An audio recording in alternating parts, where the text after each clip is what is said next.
रात के 12 बज रहे थे। आसमान में बादल छाए थे और हवा में अजीब सी ठंडक थी। गांव के किनारे खड़ी पुरानी ठाकुर हवेली को लोग आज भी भूतिया मानते थे। कहते हैं वहां ठाकुर साहब की आत्मा भटकती है जो किसी को भी अंदर जाने नहीं देती। लेकिन रवि, जो शहर से आया एक पत्रकार था, उस कहानी की सच्चाई जानना चाहता था।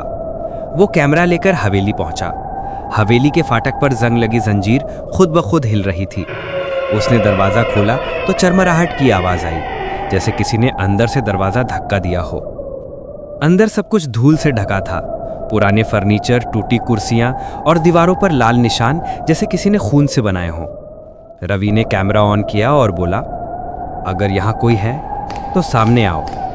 तभी ऊपर से धीमे कदमों की आवाज आई, ठक ठक ठक। रवि ने टॉर्च उठाई और सीढ़ियां चढ़ने लगा।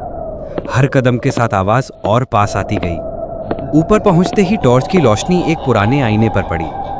उस आईने में रवि की नहीं बल्कि किसी और की परछाई दिख रही थी। सफेद कपड़ों में एक औरत, लंबे बालों के साथ, चेहरा आधा साया में छिपा हुआ। वो धीरे धीरे मुस्कुराई। रवि ने मुड़कर देखा, वहां कोई नहीं था, लेकिन आईने में वो औरत अब उसके पीछे खड़ी थी। रवि ने डरकर पीछे हटना चाहा, पर उसके पैर जमीन से जैसे चिपक गए।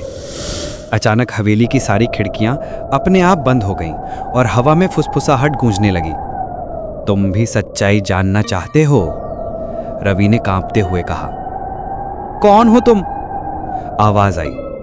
मैं ठाकुर की पत्नी हूं, जिसने अपने पति के जुल्म से तंग आकर इसी हवेली में जान दी थी। अब जो भी अंदर आता है वो कभी बाहर नहीं जा पाता।